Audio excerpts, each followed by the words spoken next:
2, so the world gets to hear what your views are on the running issues of the day. Eyewitness News is officially airborne from number 11 Dr. Martin Loeb in Adabraka in Accra. Let's start off with illegal mining, Galamsey situation in Enyinem in the eastern region. And there is chaos there. Shika has a story for us.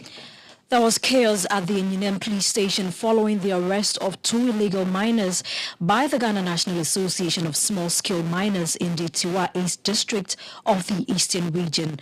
The two, an excavator operator and the site supervisor, together with others, had diverted the flow of the Birim River and were busily mining few meters behind the Enyinem police station. The national executives and task force of the association who matched the suspects to the police station to hand them over to the police were met with fierce resistance from other illegal miners in the community who had massed up at the Enyinem police station. Godwin Ama is the secretary of the Ghana National Association of Small-Scale Miners.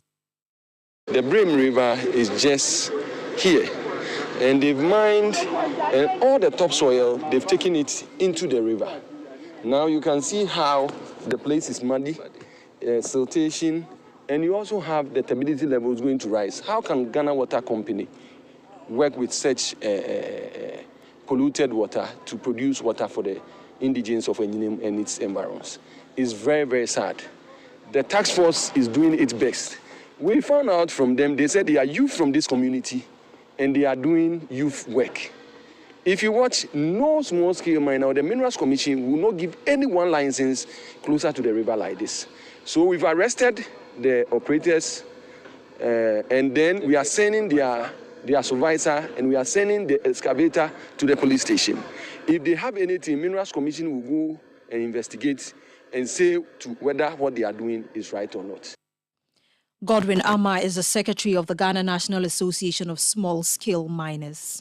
There's Eyewitness News on 97.3 Citi FM. We are coming to you from our studios in Adabraka in Accra. We are also around the globe on citynewsroom.com. Our correspondent, Neoni Amate Kanaku, has been following that particular story, and he has been sending us videos of what is happening. And let me just play some of the videos for you. And the chaos there, a bit ugly, and this is happening at a police station. Listen.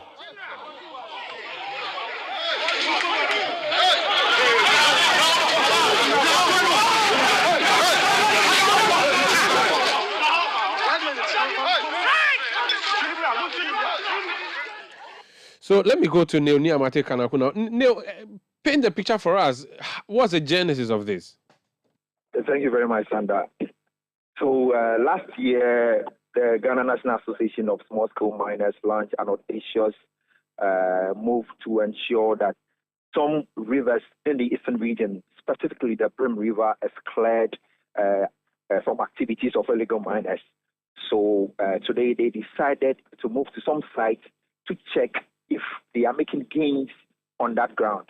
So we first visited the Osino area where we realized that some people were engaging in illegal mining just 5 meters away from the main Accra-Kumasi highway. So this became a cause of concern for them. After that, we moved to the district executive's office to brief him on what is happening there, where he also indicated that he's aware of the development and has also made necessary follow-ups to the Enyinem police station.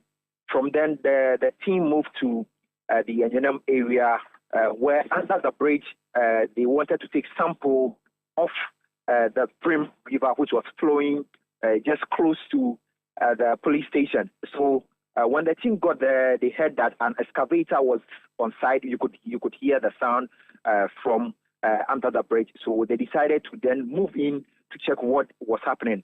Lo and behold, when we got there, we realized that some people were busily mining. Now, they had diverted the course and then the flow of the Birim River in that area. And where they were engaging on the mining was very close.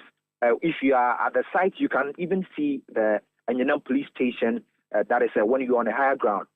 So they then decided to apprehend the excavator, operator, and then the supervisor at the site. So they moved them and then they marched them to the police station. Now, before the team got to the police station, you could see that a number of residents and miners in the area, local miners in the area, had already gathered in that area.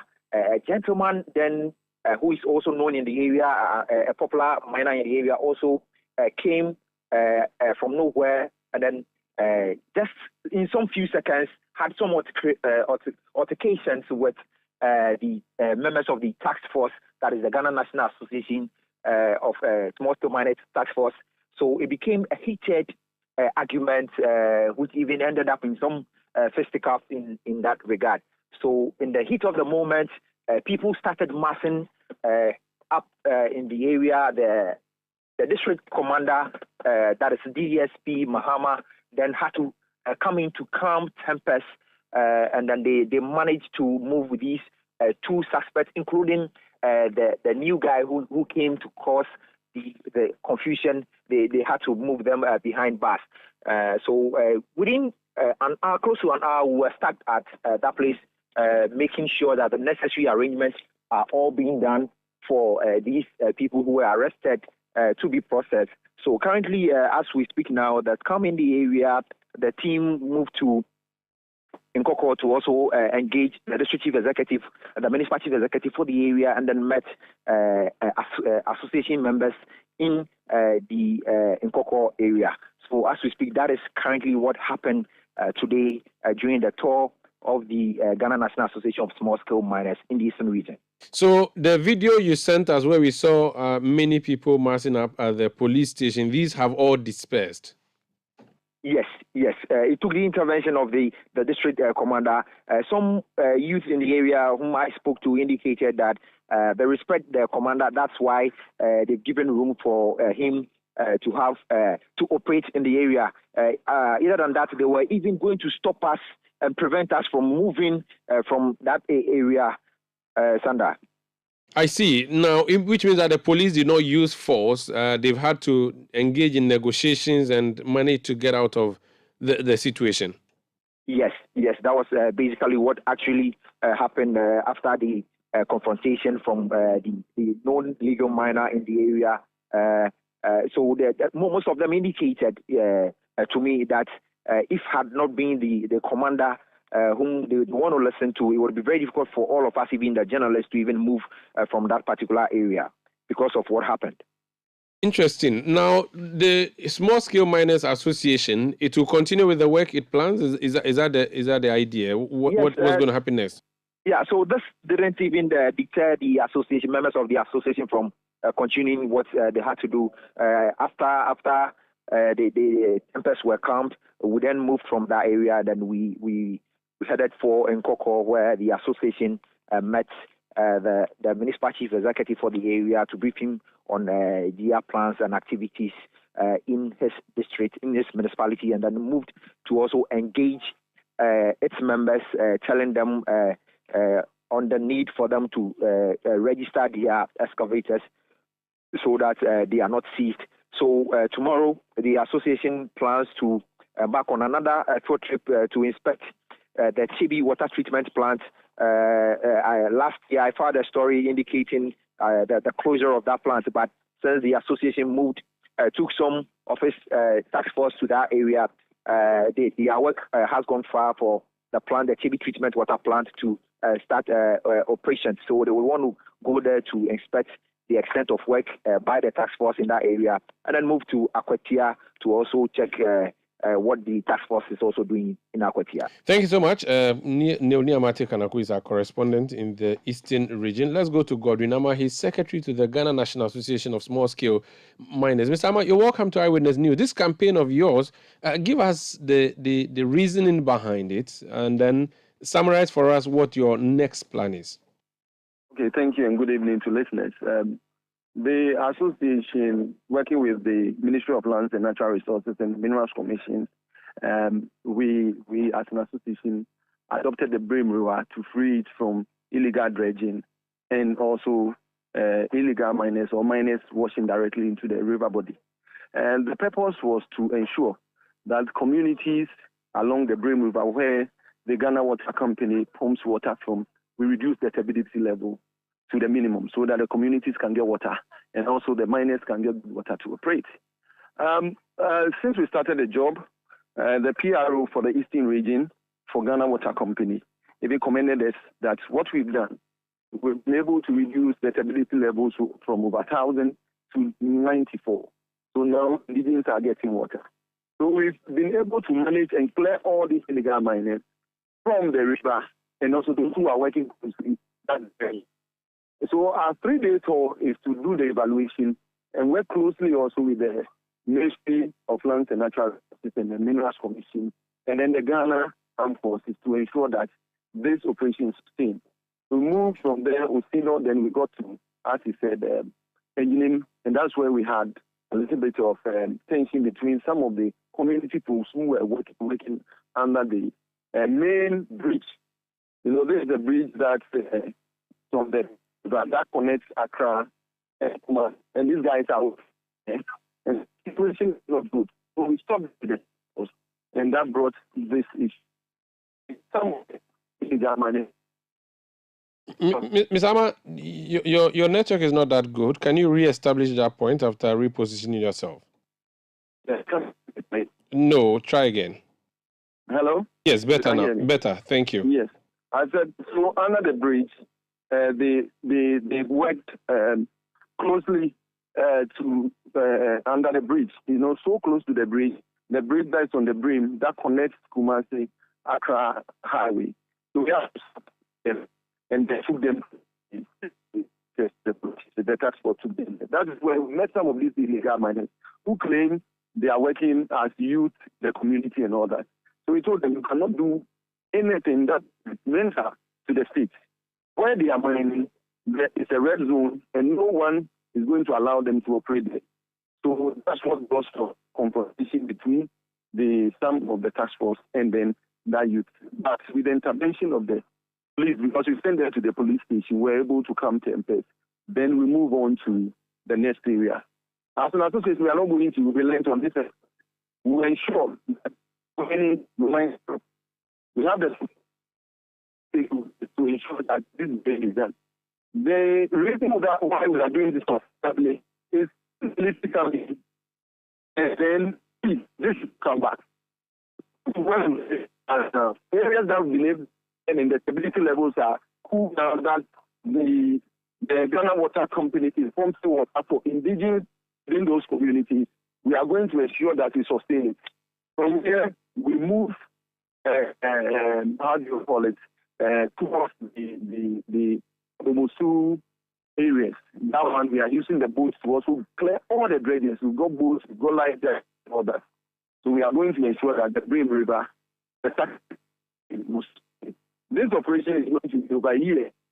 We are working on it up to the end of this to ensure that the river is clear. Okay. Under the bridge, we were able to fetch some and we'll be sending it to the lab. But we can see clear difference between what we took as a baseline to what we have now.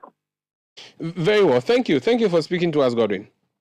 Welcome. That's Godwin Ama. He's secretary to the Ghana National Association of Small-Scale Miners. Apologies that his line was a bit dodgy. This is Eyewitness News on 97.3 Citi FM. Let's remain with mining, and Shika has some other stories.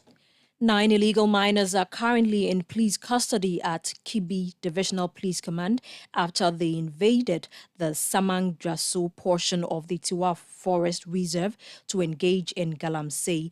A 13-member forestry guard during a field monitoring activity chanced on these illegal miners who had pitched camp within the forest reserve.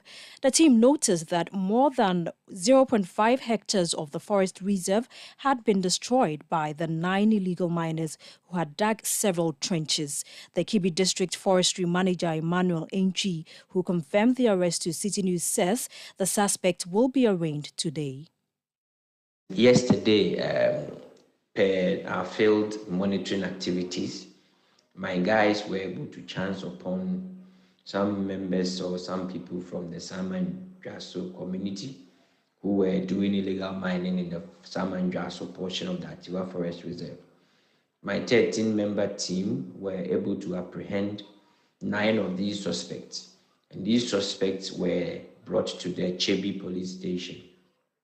Because it was evening, These suspects were left there to be processed today.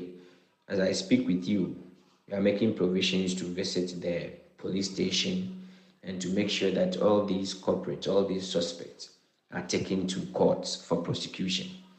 Altogether, where they were arrested, they were seen to have destroyed about 0.5 of a hectare. And the devastation is really, really not what we had anticipated. We are taking this opportunity to sound a note of caution to all these forest fringe communities and everybody that the forest reserve is a no-go area, and therefore we are not expecting to see anybody to carry out these illegal activities in the forest reserve. When they are caught, the law will be made to take its full course. Emmanuel Enchi is the Chebi District Forestry Manager in the Eastern Region. This is Eyewitness News on 97.3 CTF, and we are coming to you from our studios in Adabraka in Accra. When we come back, you remember the COVID-19 audit report by the Auditor General? Well, it was published. That's why you got to know about it. The Attorney General does not agree that such a report should have been published before Parliament finishes its work on the report. We'll tell you more when we come back. Please stay. Eyewitness News. Be there as it happens. Agrunayide, football from around the world. Feely on HD Plus from 17 January 2023. Score HD is available only on HD Plus channel 151. Ajwapa, what's all this condom business? Oh, I've told her over and over again that she won't get pregnant, and she's still insisting. Oh, isn't she the same person who said we would not have sex till we go out for at least 2 years? For all this time? Oh, and she still can't trust me enough? Ama, when I try to do something small, no, condom this, condom that. So handsome man like me, she probably thinks I have HIV. Using a condom will protect you and your partner. Condoms are effective for protection against a wide spectrum of STIs and HIV infection. Don't take risks. Use a condom every time. Always come prepared. This advert is brought to you by the Ghana AIDS Commission. More. It's something we're promised a lot these days. But what does more actually look like? Well, in Emirates Economy, it's endless entertainment on the biggest screens in the sky plus live sport. That's more. Gourmet cuisine that gives you a taste of your destination, served with free-flowing drinks. That's more. Special meals and toys for kids to keep your little explorers happy. That's more. So whichever way you look at it, more really does mean more in Emirates Economy. Fly Emirates. Fly better.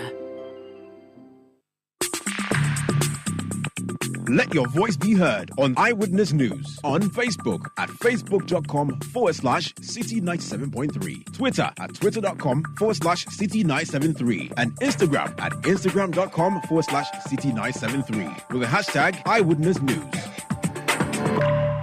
You're welcome back to Eyewitness News on 97.3 CTFM. There's a letter on the letterhead of the Office of the Attorney General and Ministry of Justice, and it's signed by the Minister himself, the Honorable Godfred Yebu-Adami, who is the Attorney General. And it's addressed to Johnson Ekwamwa Asiedu, who is the Auditor General. The letter says, RE, Audit of Public Accounts of Ghana. Dear Sir, I refer to various discussions between your good self and me regarding the effective implementation of reports of the Auditor General on audits into the public accounts of Ghana, particularly with regard to the issuance of disallowance and surcharges. The matters discussed have become more pertinent in view of the intense controversy generated by the publication of the report on the special audit of Government of Ghana COVID-19 transactions for the period March 2020 to June 2022 on the website of the Ghana Audit Service, which has been quoted here. It continues to say, I find it compelling to lay out a few points which I hope will guide action to be taken. Let me read for you point 3, which captures the issue. It says, I observe that the report of the special audit on the government's COVID-19 transactions has been published on the website of the Audit Service. In light of the constitutional provisions pertaining to the duty of the Auditor General after the preparation of audit reports, I consider a publication of the COVID-19 audit report, or indeed any audit report, particularly when same has not been either considered by Parliament or referred to a committee of Parliament, premature. Number 4, he says, I am mindful of the provision in Section 23 of Act 584, which seems to mandate a publication of the report as soon as they have been presented to the Speaker to be laid before Parliament. However, the laws governing the functions of the Auditor General ought to be construed as a whole. The constitutional duty of the Auditor General to submit his reports to Parliament and Parliament's consequential obligation to debate and scrutinize same will be grossly prejudiced by a prior publication of the report. The proceedings of the PAC provide an opportunity for irregularities raised by the Auditor General to be interrogated and queried. Persons and institutions affected by the report receive a further hearing on the findings of the Auditor General's report at the proceedings of the PAC in Parliament. A prior publication of the Auditor General's report completely undermines the purport and meaning of Article 1875 and 6 and should not be encouraged. Consequently, I advise a withdrawal of the report on the government COVID-19 transactions from your website before same has been debated by Parliament and considered by the appropriate committee of Parliament. So that's just excerpt of a letter that has been written to the Auditor General by the Attorney General asking that the audit report, especially the one on COVID-19 transactions, which has been published and widely circulated, be withdrawn by the Auditor General until Parliament finishes its work. Now, when the Auditor General writes to Parliament, the Speaker refers it to the standing committee known as the Public Accounts Committee, which committee goes into the nitty-gritties of the report. The man who chairs the committee, incidentally, is always coming from the opposition side, and by the standing orders of the House of Parliament, the opposition member of Parliament usually chairs that committee, or actually chairs that committee. And in this particular instance, the chairman is a Ketu North MP, who is also Deputy Majority Leader, immediate past Deputy Majority Leader, James Kluche Aveji. Honorable James Kluche Aveji has joined us on the line. You're welcome to Eyewitness News, sir. Good evening, Umaru, Sanda. Let me correct you. I'm the immediate past Deputy Minority Leader, not Majority. Apologies. A lot of things were going through my head. Forgive me for that, but it's just an elevation, Sure. small one. Well, let's keep it like that. Thank you. Apologies for the wrong attribution. Now, this letter that the Attorney General has written to the Auditor General, I've just read excerpts of it. I'm sure you have seen the full letter. What do you make of it? Yes, I've seen the full letter written by the Attorney General and Minister for Justice to the Auditor General. I think that the main issue why he wrote the letter is the prior publication of the report before Parliament considers the report. Now, let's look at it from this angle. We have the constitutional provision in Article 187. Article 187 actually established the Auditor General and the Office of the Auditor General. Then Article 187(2), it says that the Auditor General shall audit the public accounts of Ghana. So all accounts that belong to Ghana, the court, the universities, the assemblies, the central government, ministry, department, agencies, public boards, corporations, all of them must be audited by the Auditor General. Then 1875 says that the Auditor General shall not less than 6 months after the end of the year submit his report to Parliament. And in that report, he must draw the attention of Parliament to any irregularity that he thinks that Parliament needs to talk about or debate further. So let's look at it from the issue about what the Attorney General is complaining about. That is the report of the COVID-19 expenditure. The Auditor General submitted a report to Parliament. So he has fulfilled that provision of the Constitution. It's not violating that provision. He submitted a report to Parliament. In fact, it was made and referred to the Public Accounts Committee yesterday. Now, it is now left for Parliament to debate that report after the Public Accounts Committee has worked on it. Let's look at the Audit Service Act at 584. Section 23 of Act 584 says that as soon as the Auditor General submits the report to the Speaker to be laid in Parliament, he must publish the report. So he decided to publish the report at the website of the Ghana Audit Service. He is fulfilling that provision of Section 23 of Act 584. He's not violating that as well. Whilst I agree with the Attorney General that the report must be debated by Parliament, I also agree with the Auditor General that he is just going in compliance with the law. The Constitution says he must submit the report. He did that. The Constitution says that after submitting the report, publish it. He's done that. What we should look at is the lacuna. The Section 23 of the Audit Service Act should be amended. That after the Auditor General has submitted a report, he should wait until the Public Accounts Committee debate or Parliament debates the report. Then he can publish it. But as it is now, he is right to publish it. The Attorney General is interpreting the law to say that the Auditor General must read the provisions in full, meaning that he should not publish the report until after Parliament has debated the report.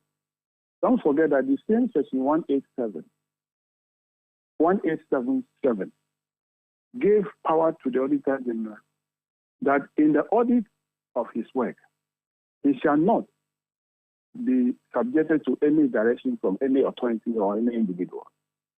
Then 1877B says that in the performances of his function, he may disallow an expenditure incurred by a public institution and surcharge the authorizing officer of that expenditure.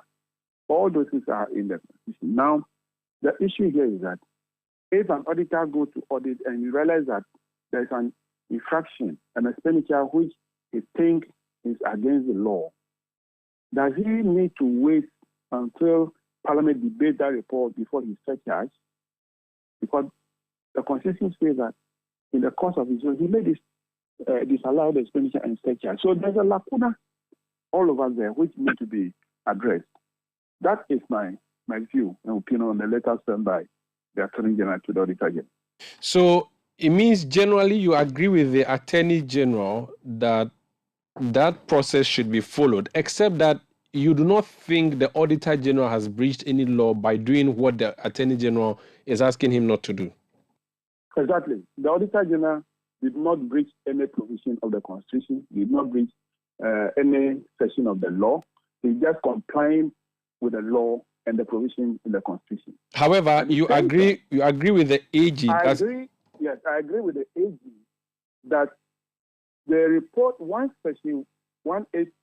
Article 1875 says that the report should be submitted to Parliament. And so let me just read that for purpose of our listeners. 1875 of the Constitution says that the Auditor General shall, within 6 months after the end of the immediately preceding financial year to which each of the accounts mentioned in Clause 2 of this article relates, submit his report to Parliament and shall, in that report, draw attention to any irregularities in the accounts audited and to any other matter which is, in his opinion, ought to be brought to the notice of Parliament. Of Parliament, yes. Good. So that's what 5 says. 6 says, Parliament shall debate the report of the Auditor General and appoint, when necessary in the public interest, a committee to deal with any matters arising from it. Exactly. So the debate of Parliament, that Parliament shall debate the report.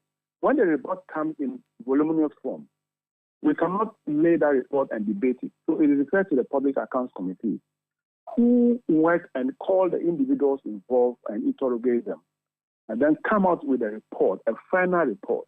Because some of the issues that the Auditor General was drawing the attention of Parliament to it might have been resolved.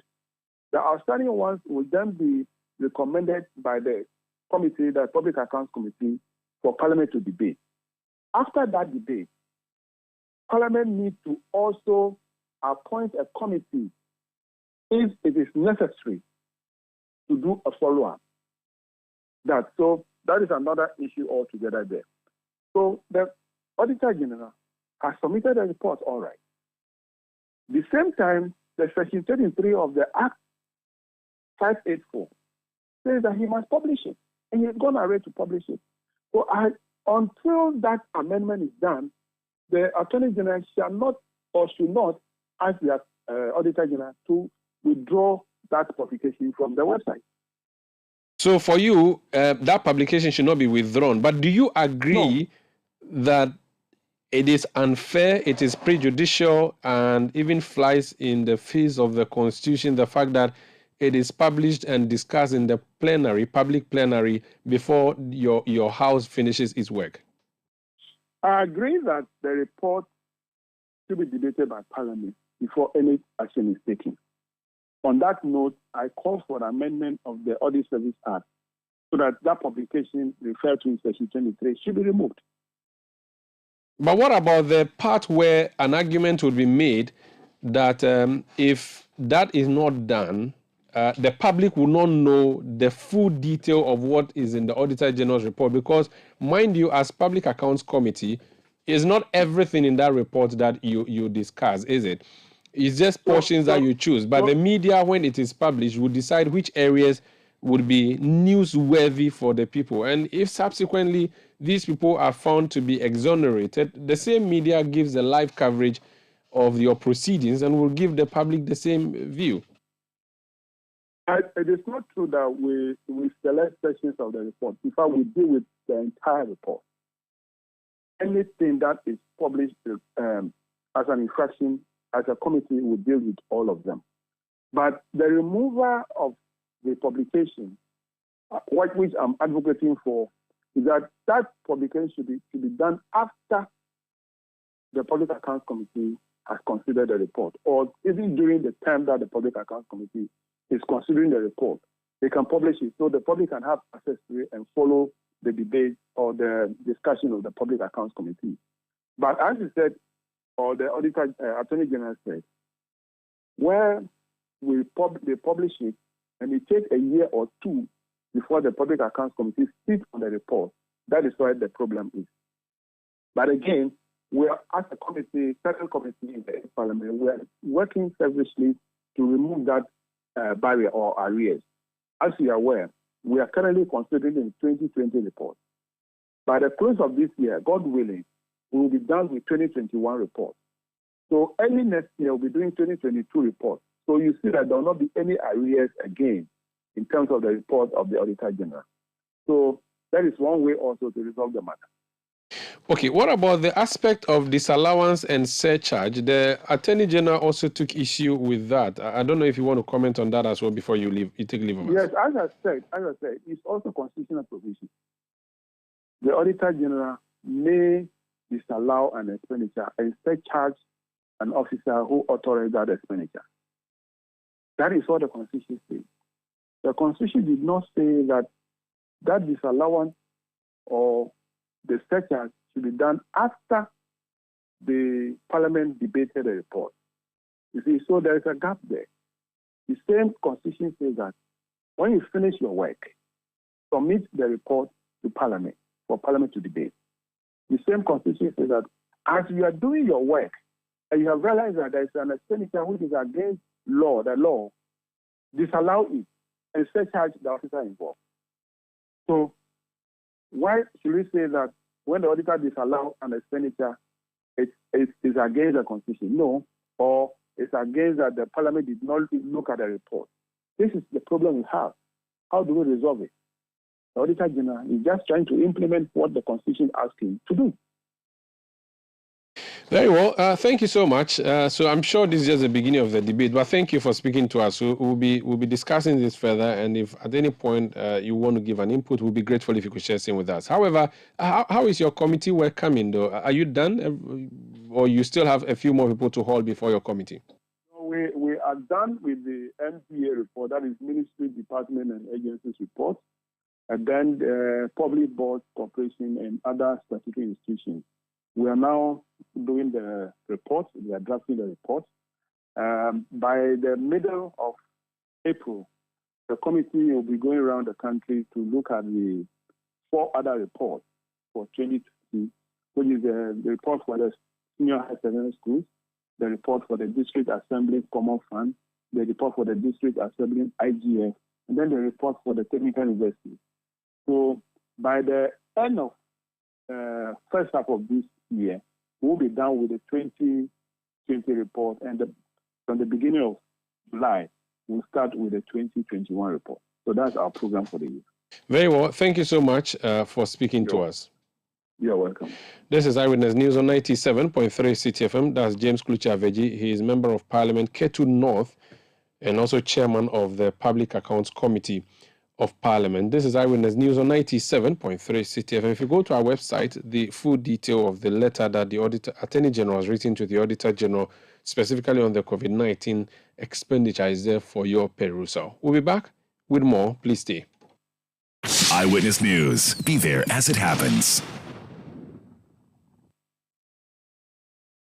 Adonai, football from around the world. Feely on HD Plus from 17 January 2023. Score HD is available only on HD Plus channel 151. There's something special happening at Heritage Christian College. Their bustling campus is right in the heart of Amasaman, just behind the Olympic Stadium, and it will amaze you what they are doing there. Heritage Christian College is churning out academic excellence with their comprehensive range of degrees, including Bachelor of Business Administration programs, IT, and theology. Don't forget to ask about their professional programs and short courses. What makes Heritage special? Heritage Christian College takes the academic experience further than ever with 1 laptop per student, flexible fee payment, entrepreneurial training with financial support, all delivered by a caring faculty working to develop your character and your intellect. Admissions are in progress, so call today on 054 7777 731 and get accepted. For more information, go to hcuc.edu.gh.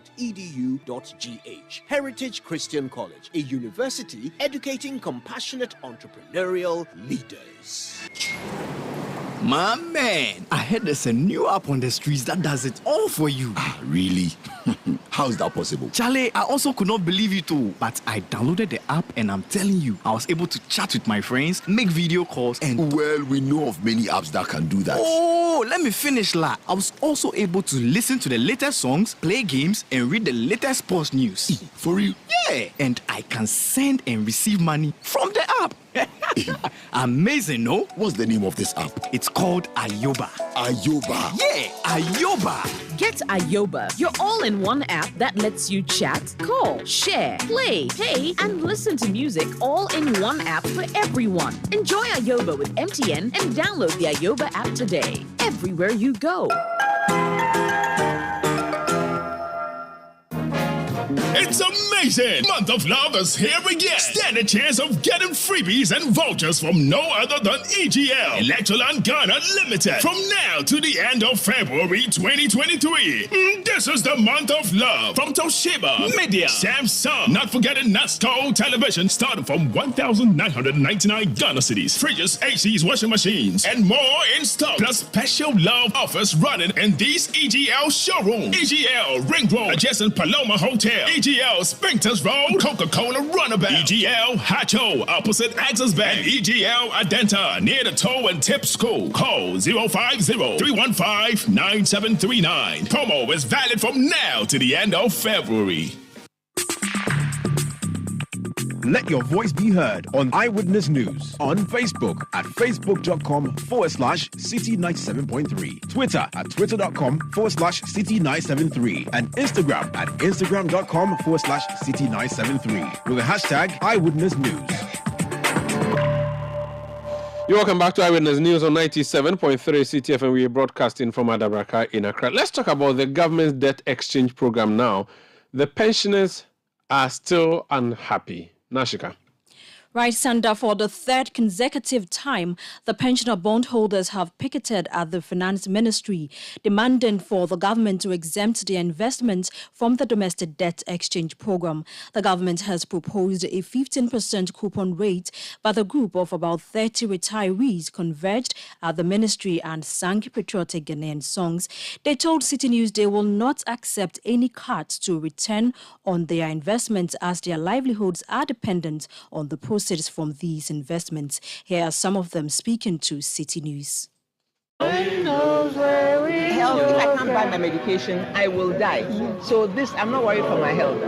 If I don't come and I can't buy my medication, I will die. So you'd rather come and jeopardize your health? It's not jeopardize. If I can't buy the medication, that is more jeopardy than sitting under a tree. We don't have the strength, but the little strength that we have, we will use it. We are only praying to God that He should allow us, give us strength every day to come here to sit for that 1 hour. That's why we brought our seats. If you can't stand, you sit down. There are many people who want to come with their wheelchairs, but we say, no, it's so risky, don't come. Let a few people who can come do that. So we are praying that every day we will get at least, like, even if it's 10, we will come. And I believe out of the over 450 that we have on the platform that knows what we are doing, we will always get some number who will be capable to stand here or sit here for 1 hour and go. So Have that you had nobody any is communication from the ministry since yesterday or from any government quarters? No, we haven't had any communication from the ministry. The only thing we and everybody has heard is that they have extended the period. And I think the good news also that we heard from Parliament yesterday was that Parliament has summoned the minister to appear and lay all these things before the Parliament. You heard some pensioner bondholders who picketed on the Finance Ministry to demand exemption of their investment from the domestic debt exchange program. This Eyewitness News on 97.3 Citi FM. The NDC youth organizer for Swami is in hot waters. The police have him in their grips as of tonight. Hafiz Tijani is our correspondent in the Ashanti region. He's following that story. Hafiz, you're welcome to Eyewitness News. So the information we had earlier was that the NDC party in the region was going to have discussions with the police. What went wrong or what went right? So the discussion started yesterday after the police issued a statement and launched a manhunt for Mr. Razak Kwampa, who is the Swami youth organizer for the NDC, for some statements he made in a viral video that the police said he was inciting political violence. So the party leadership in the region met the police and had some deliberations. So the outcome was that the leadership of the party was going to collaborate with the police to enforce the law and also assist in their investigations. And part of the agreement also mentioned that the party was going to bring Mr. Kwampa to the police since the police was looking for him. So yesterday also we're told that some police officers were sent by the regional command to effect the arrest of Mr. Kwampa, but he was not found when the police officers got there. So the leadership of the party said that they were going to take him to the police so that the police can begin their investigations. And they had said they will cooperate with the police to enforce the law.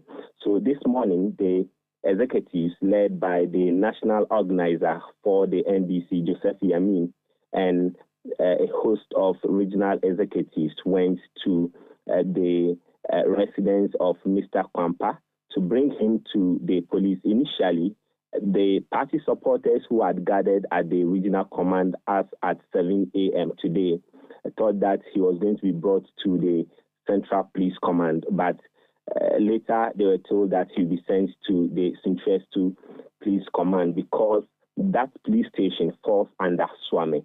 So the police said that the Sintrestu Police Command had the jurisdiction to hear this case. So the party supporters also marched to the place. His statement was taken in the midst of his lawyer, the national organizer of the party, the deputy general secretary of the NDC, some regional executives of the NDC. His statement was taken and the police detained him.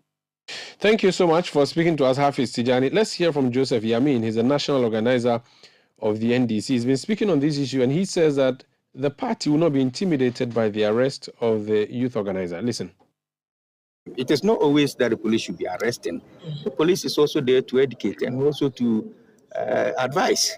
But here they took a stand, and I don't know why they want to do selective justice here.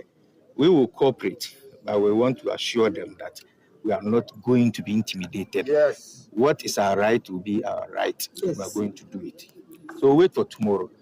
I'm very sure that we'll go to court and the court will grant him bail. All be our speakers we are speaking. They pick it from our side. What we are saying is what they should be saying. After tomorrow, the next line of action will be taken. That's Joseph Yamin, his national organizer of the NDC. The NPP also called a press conference today to speak about the issue. Tell us, Monashka. The governing New Patriotic Party wants the police to ask a march the NDC youth organizer for his utterances. The party says this will serve as a deterrent to others ahead of the 2024 election. Here is the party's Director of Communications, Richard Ahiagba, addressing a press conference today. We believe this about the NDC, that the statement that a youth organizer made is not in isolation, or did he misspoke. He is clear-eyed about what he was saying. His remarks reflect the culture and ethos of the NDC. We expect the police and the courts to bring the Swami youth organizer to justice very quickly to deter others who might be harboring similar violent and delinquent thoughts in the NDC. We demand the NDC to unreservedly disavow, disassociate, and expel this young man from their party without delay. That's the only point you can begin to take the NDC seriously about these comments that the young man has made, as though that they are not shielding him and they really want to discourage such commentary in our politics. Nothing short of this will suffice. Richard Ahiagba is the Director of Communications for the New Patriotic Party. Now, staff of the Northern Electricity Distribution Company, Netco, have partially withdrawn their services at all its operational areas effective today. The industrial action is due to failure of the Board of Directors to meet the demands of the staff, calling for the removal of the Managing Director, Osman Aludiba Ayuba, after several engagements. All field services have been suspended, except emergency situations and power vending. Speaking to Citi News on the withdrawal, the chairman of the Senior Staff Association of Netco, William Kwame Asari, said they will not rescind their decision until the managing director is removed.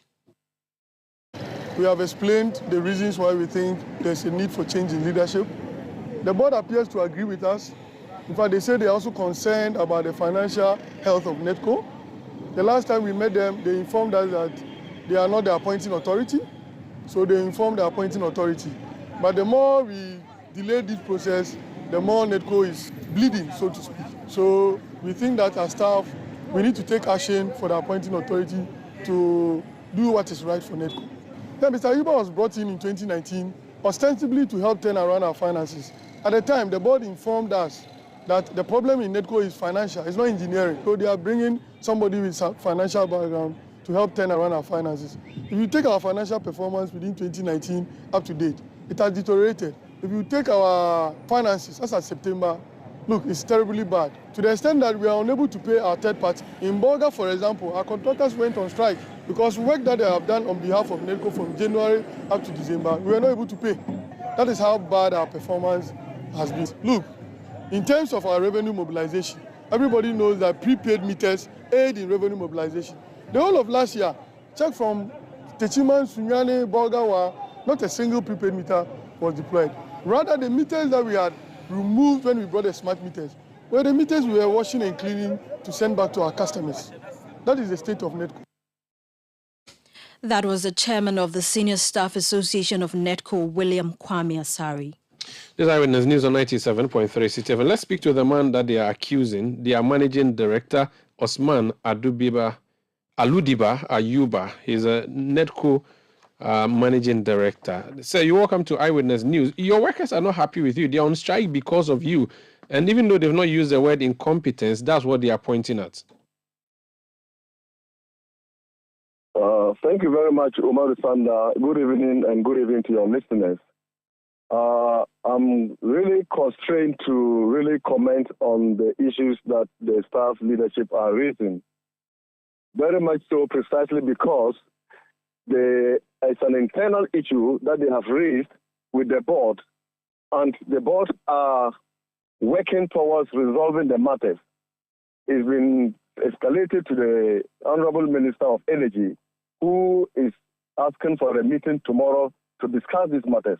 So management has actually even issued a press release to say that once these are internal matters and we are on the verge of resolving these matters, there is no point coming to the public to be making these insinuations and accusations and all of that.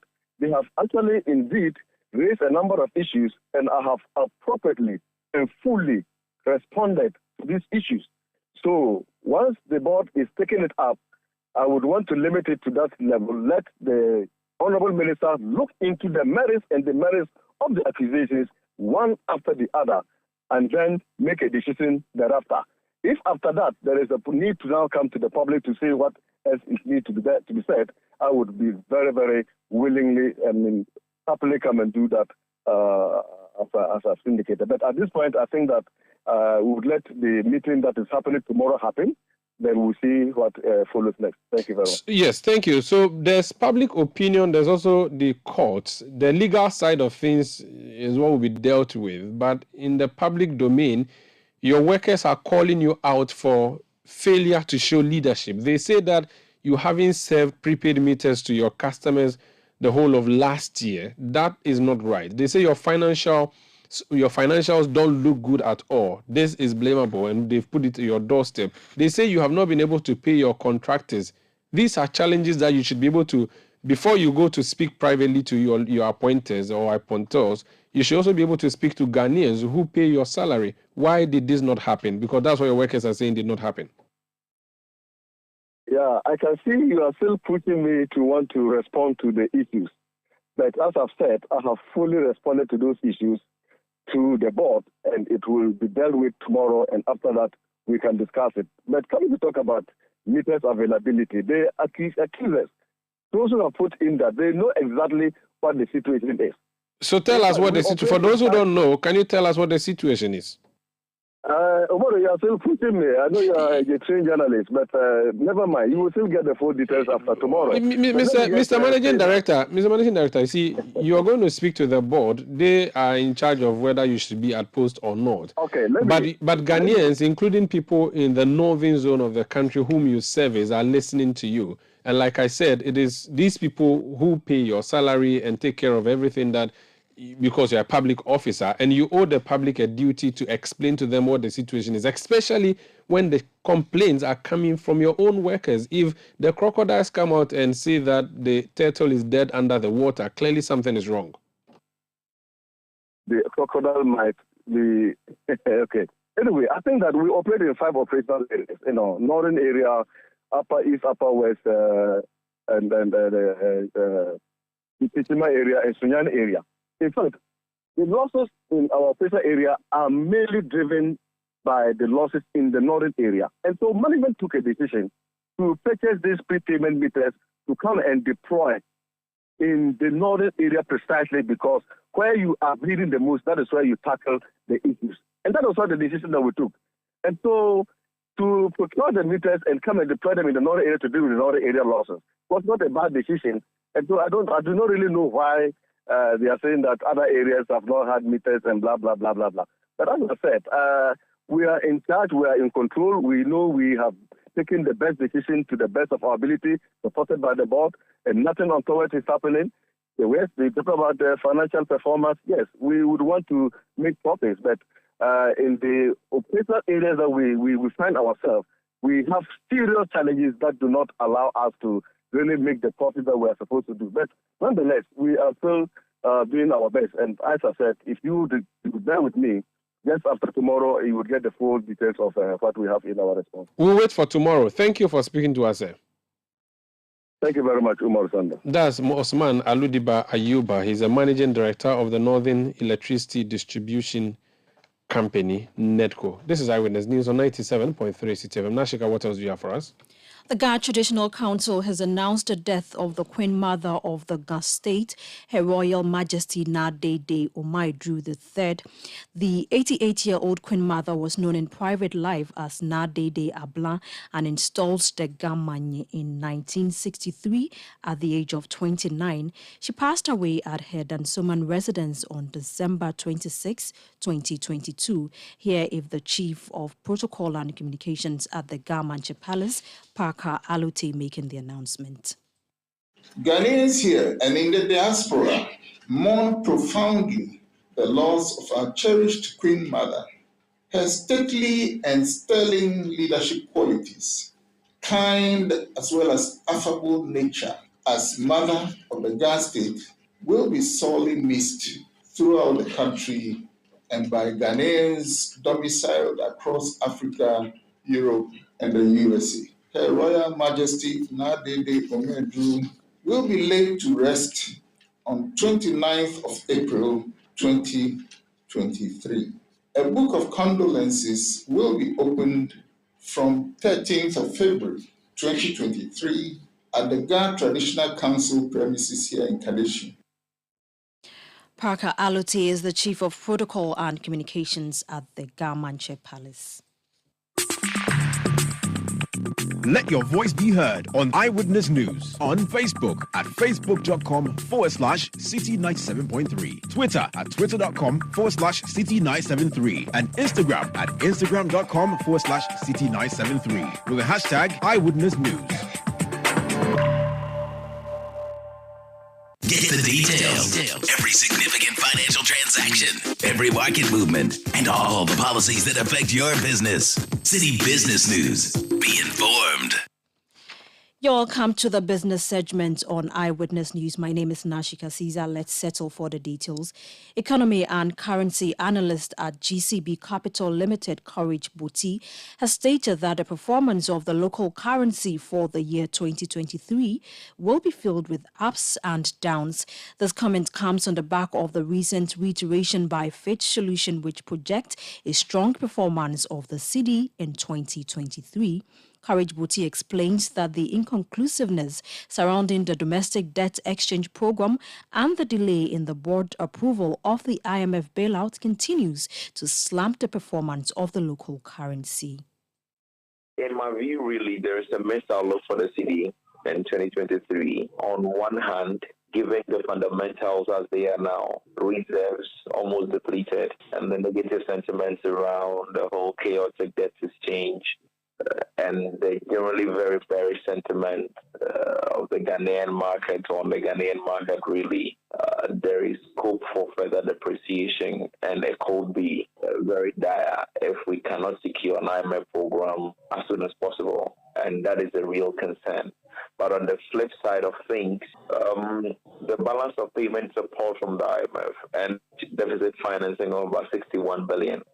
Even if we adjust that for interest savings on the debt exchange program and even attempt something in the region of 40 billion, that adds some or $2.5 billion because it will not come from domestic financing. It's coming from external financing, mostly from our development partners and all of that.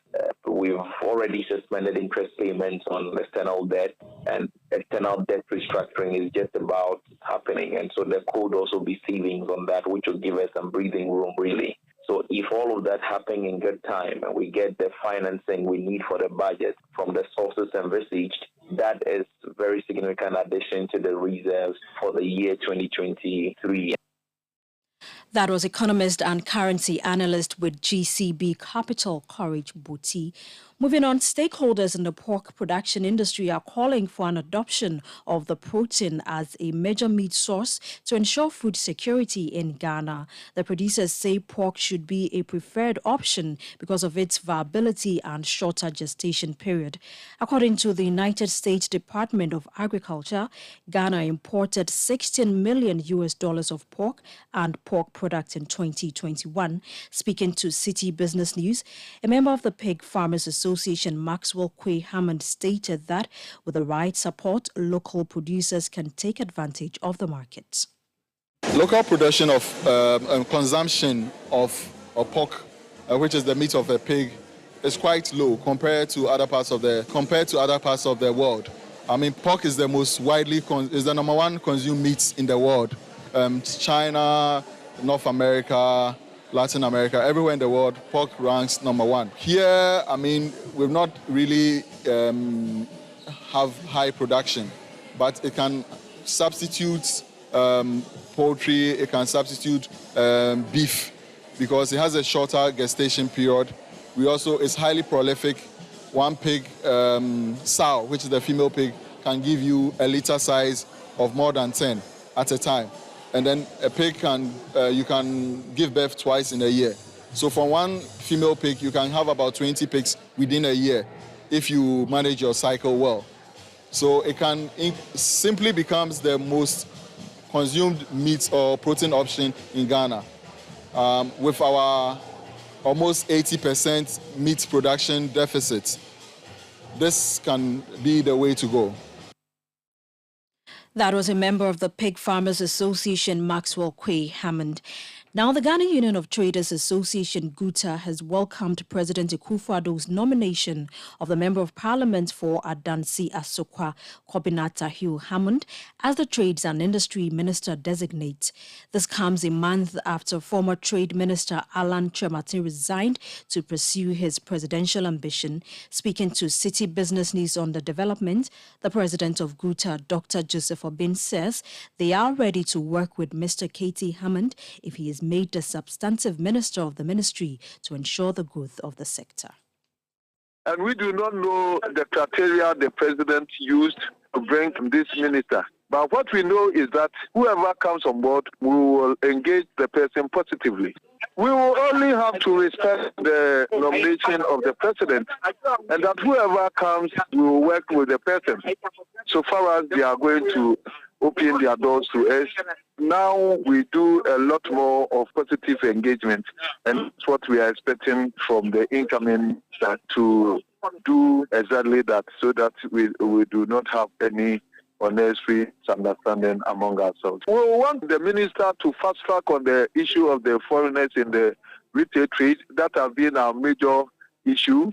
And then now, lately, the ban of used electrical appliances and electronics. These are topmost of our agenda, and we believe that we will face it head on. Dr. Joseph Obin is the president of the Ghana Union of Traders Association, GUTA. Now, the Association of Oil Marketing Companies is calling on government to introduce a fair and balanced mechanism to distribute the fuel brought under the Gold for Oil policy to avoid any form of discrimination and ensure fairness to all licensed parties. They note that the indicated mechanism allows for arbitrary selection of BDEX and, by extension, OMCs to benefit from the program. They also note that the fact that this mechanism is intended to force players to reduce prices at the pumps creates some form of arbitrariness, which will eventually distort the market and create an uneven playing field. This comes on the back of the government's revelation that only a few OMCs reduced the prices of fuel at the pumps when the first consignment was delivered. A statement issued by the association notes that a discussion of the implementation of this innovation and any others in the industry with all stakeholders is the way to go to achieve overall goals of the program. And that's all for Citi Business News on Eyewitness News, which was powered by citibusinessnews.com. My name is Shika Caesar. Up next is Point Blank. Let your voice be heard on Eyewitness News on Facebook at facebook.com/Citi97.3, Twitter at twitter.com/Citi973, and Instagram at instagram.com/Citi973 with the hashtag Eyewitness News.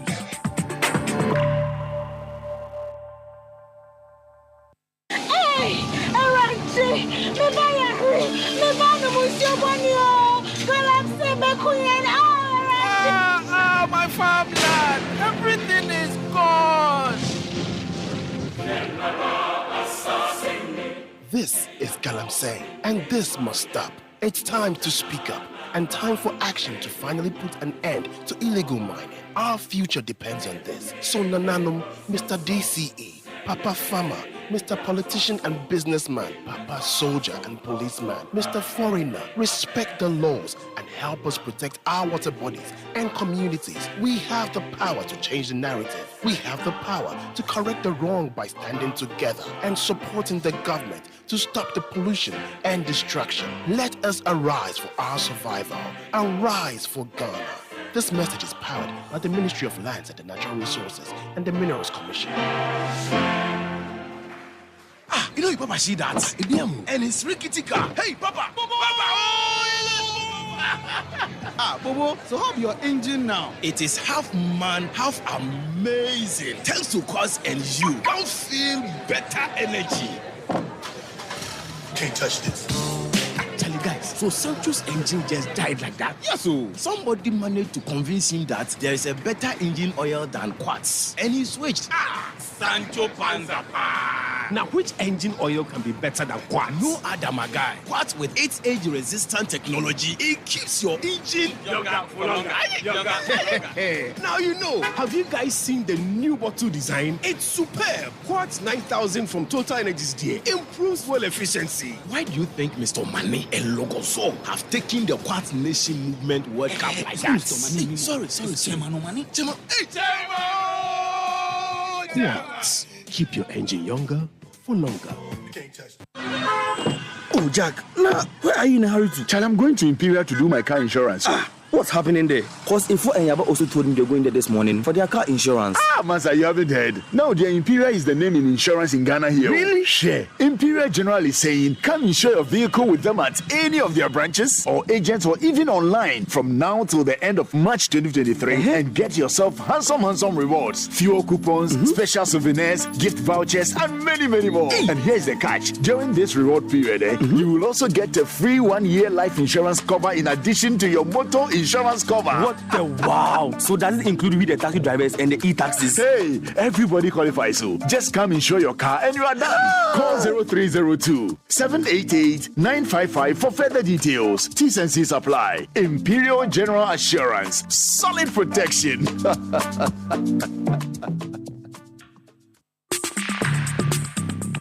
Let your voice be heard on Eyewitness News on Facebook at facebook.com/Citi97.3, Twitter at twitter.com/Citi973, and Instagram at instagram.com/Citi973 with the hashtag Eyewitness News. Eyewitness News. Be there as it happens.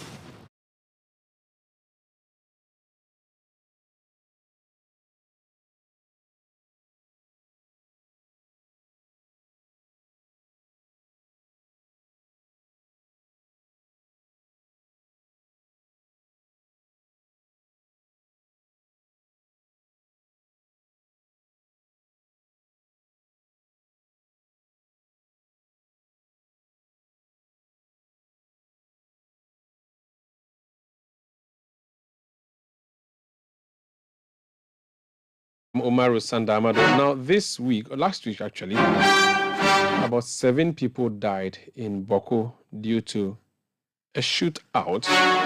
The armed forces have been blamed, or members of the armed forces have been blamed for that. But the armed forces are also stationed there to provide security. Today, on the floor of Parliament, the Member of Parliament for Bawku Central, the Honorable Mahama Yariga, raised the issue, made a statement, and after the statement, there were other comments made by MPs, including the Defense Minister, who is MP for Bimbila, General Dominic Nitiwo, the MP for Bulusa South, James Agaga, and also the MP for Futu and Deputy Majority Leader Alexander Apenyo-Makin. So I want to just take you to the chamber to listen to what transpired in relation to Bawku. Listen. Watched soldiers gruesomely kill his father in a garden at Baratinga, a suburb of Misga electoral area in Bawku municipality. 12-year-old Jafaru took to his heels and headed in the direction of their family home. Mr. Speaker, I personally saw bullet holes on the wall of their house caused by gunshots by soldiers who shot at this 12-year-old boy and missed him as he sought to escape their brutality. Upon reaching in front of his family house, Jafaru jumped into a mud van used to store dry hay in front of the compound. Eyewitnesses say that from afar they saw the men in military uniform who chased 12-year-old Jafaru shoot into the van, and subsequently they saw the hay in the van burning 12-year-old Jafaru. He was most likely hit by these bullets shot into the van, in which he sought to hide, but the fire started burning his body in the van. Jafaru's mother ran out of the house and, realizing that her 12-year-old son was in the burning mud van, hurriedly went for a bucket of water to pour into the van. Eyewitnesses say they saw the men in military uniform prevent her. She persisted in wanting to pour water into the burning van, and ultimately they shot her hand to completely disable her from trying to rescue her 12-year-old son. Her husband is dead. Her 12-year-old son is dead and burning in a van, and she has sustained gunshot wounds and bleeding profusely. Jafaru's late father and her husband, Adam Usmaila, aged 32, and whose house address is number ME43 Baratinga Misga, was married to 2 wives and survived by 7 children. He was executed by the soldiers who dragged him out of a nearby house that he had run to hide. Eyewitnesses saw the soldiers shoot him at close range in the valley where he was fetching water with a donkey cart. The valley is near Sunguri Primary School and houses a number of dry season gardens. Right Honorable Speaker, 6 other persons were similarly shot and killed in the valley in military-style execution within the view of eyewitnesses. 4 of them were apprehended in the valley, and after their hands were tied to their backs, the men in Ghana Armed Forces uniform took turns shooting them one after the other as they cried aloud and asked for mercy. I saw with my very eyes the blood of these helpless victims of the men who were supposed to protect them. The valley has many mango trees. Some of the gardeners took refuge in the trees. So what the soldiers did was within their full view and hearing, and they have come forward to give eyewitness accounts. These 6 executed citizens include the following, Mr. Speaker. 1, Akudugu Pugnaba Karim, a 31-year-old nurse who was running away when he heard gunshots from the armed vehicles and soldiers on foot approaching their community. His home address is M146 Sunguri Misiga. He was married and survived by 3 children. His mother and father are still alive. Eyewitnesses confirmed seeing him being chased by a group of military men, some on foot and others using the armored vehicle. This incident occurred at the same valley of death near Sunguri Primary School, where some members of the community had also sought refuge.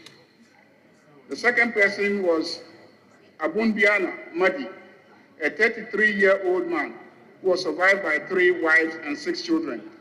He lived at M146 Sunguri at the Misiga electoral area. His father and mother are still alive.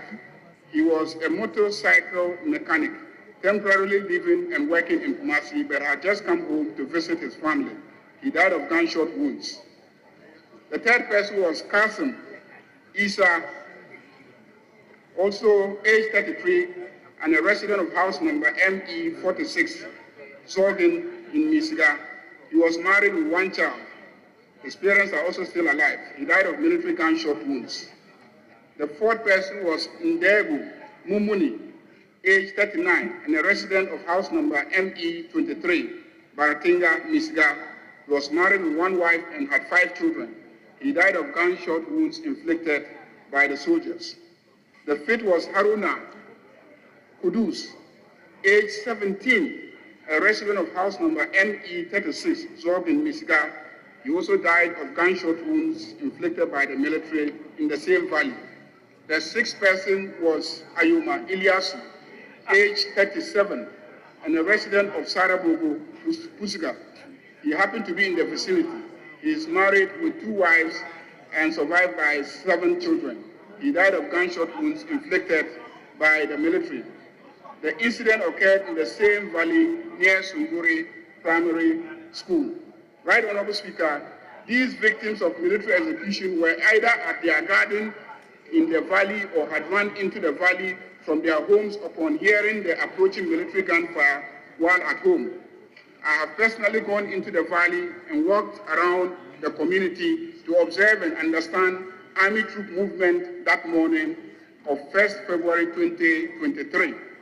I have met and listened to eyewitnesses who gave account of what they saw and heard. Mr. Speaker, I believe them. The Assembly member of the Shika electoral area, Mr. Musa Bukari, braved it at the risk of being killed and approached the soldiers and pleaded with them to stop what they were doing. The soldiers physically assaulted him until he was bleeding profusely. But he stood his grounds and insisted that the soldiers must stop what they were doing. The soldiers got angry that his effort had distracted them and diverted their attention and gave an opportunity for those hiding in the trees to escape their killings. Please join me to applaud and recognize the bravery and heroism of the Assembly member, whose actions saved several lives that morning.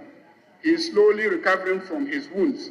May God bless this brave and courageous leader. Right, Honorable Speaker, the Ghana Armed Forces did not deny the various killings. In a widely publicized statement, they mentioned that they neutralized armed men in Gusensi Valley that day. Mysteriously, they did not retrieve a single weapon from any of the alleged combatants. Their explanations are clearly untenable. Right, Honorable Speaker, the military in Bawku have been inflicting brutality on both sides in the conflict. On 26 January, they shot and killed Umaru in front of his house in Patalme in Bawku Township. He was aged 59 years. He was a resident of house number J25, Patalme, Bawku. He is survived by 2 wives and 6 children. Dauda Salifu, also aged 60 years, was shot and killed in front of his house at number J24, Patalme, Bawku. He survived. We condemn brutality in Bawku. We need to be talking about finding solutions, how to fashion out solutions to the resolution of that conflict. So far, it appears our approach has been kinetic. The use of force, the deployment of boots on the ground to enforce law and order. But the matter goes beyond the mere enforcement of law and order. Once upon a time, we had the Bawku Inter-Ethnic Peace Committee in place, which was an avenue for the fostering of dialogue and the promotion of peace between the ethnic groups in the area. Unfortunately, Mr. Speaker, that committee has collapsed. And so, as I speak, we don't have any avenue for mediation in Bawku, because that particular committee was a veritable tool for reconciliation amongst the warring factions. And so, Mr. Speaker, I will right from the outset call on government to actively intervene, create an avenue so that the various ethnic groups in Bawku, the Kusasi, the Momprusi, and the smaller ethnic groups in the area can converge, whether in Bawku or outside Bawku, to discuss peace and to resolve their differences through peaceful means other than the resort to the use of arms in an attempt to resolve the conflict in Bawku. There can never be a winner or a loser in such armed conflicts. Mr. Speaker, having said that, it is important for us to, at this stage, underscore the point that the armed forces are raised and maintained by the resources of the Ghanaian taxpayer, and therefore are accountable to the people of this country through Parliament. Parliament, without doubt, has oversight over our armed forces. And so where there are allegations of brutality against citizens of this country at the hands of our armed forces, Mr. Speaker, the proper approach is for this August House to assert its authority by ensuring that all the allegations made against our armed forces are thoroughly investigated. Mr. Speaker, when some students in Kumasi suffered at the hands of the police, and a similar statement was made on the floor by the honorable member and minority chief whip at the time, the Honorable Mutaka Mubarak, this House acted with dispatch by getting the Committee for Defense and Interior to intervene. The committee traveled to Kumasi and brought back a voluminous report. Mr. Speaker, this time around, given the nature of the allegations labeled against our armed forces, I believe that a committee, an ad hoc committee with the core membership of the Defense and Interior Committee playing a lead role would suffice. And such a committee, if Mr. Speaker would agree to set up, should be supported by experts because the issues are very complex in nature and may be beyond the capacity of such a committee. Mr. Speaker, I speak with a lot of experience because I've lived virtually my entire life in an area where there has always been conflict. Mr. Speaker, I was 5 years when the first conflict started in my area.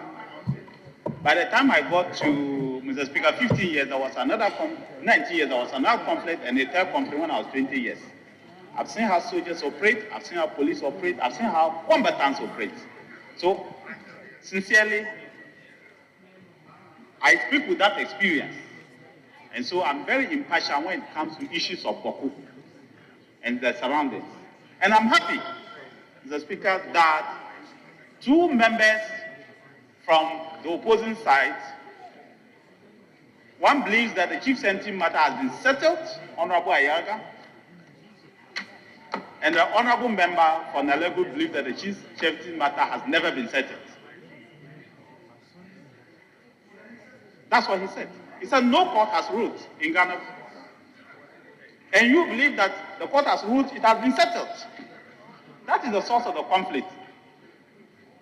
If members of parliament who represent people are here and they have divergent views, which their views can kill people, that is the source of the conflict. But what do? Soldiers have now been put in the middle of this conflict. Remember, the soldiers are human beings like us. And they have not been put in the middle of this conflict.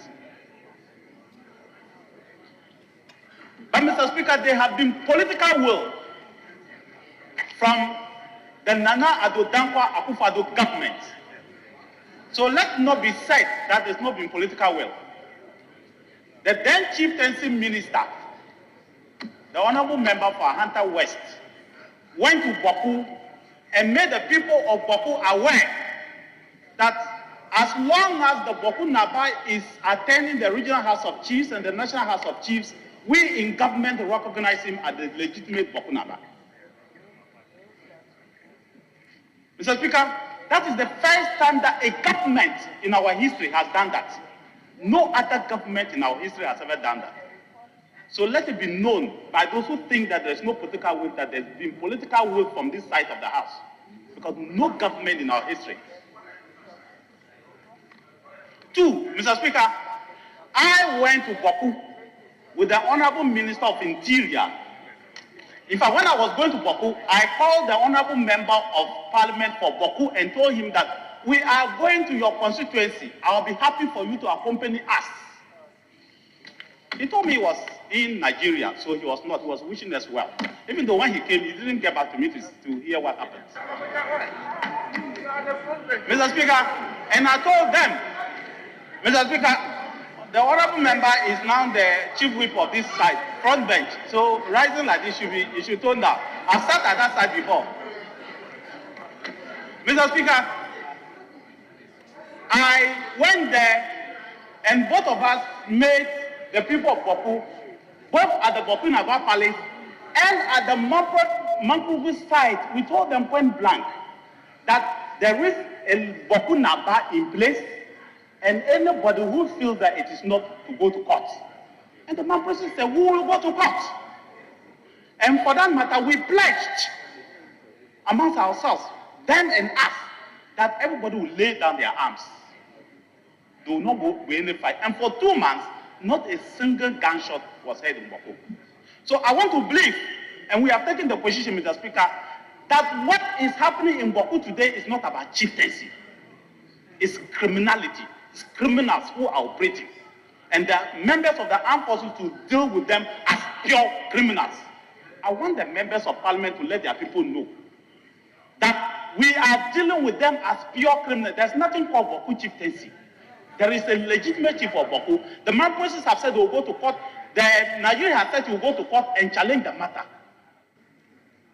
Both in the township and the outskirts of Bawku, we now have evidence that the operational style of the military has evolved to include shooting and killing of citizens that they have been tasked to protect. I wish to condemn all such reckless killing.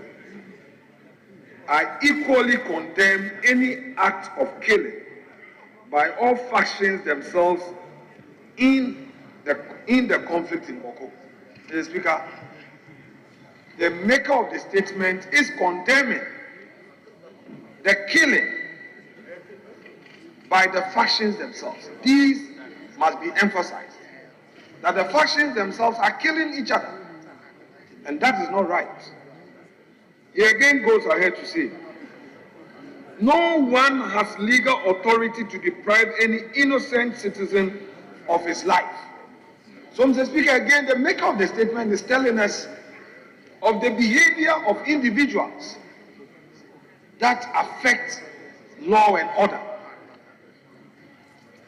And he again says that it is unacceptable that the youth have drawn lines that cannot be crossed by the other faction. So, Speaker, this is a very serious matter. On this matter, the maker of the statement is not talking about the lack of political will, but he's talking about the situation, how the factions themselves, how the youth are making life difficult. And this is coming from a member of parliament from the East.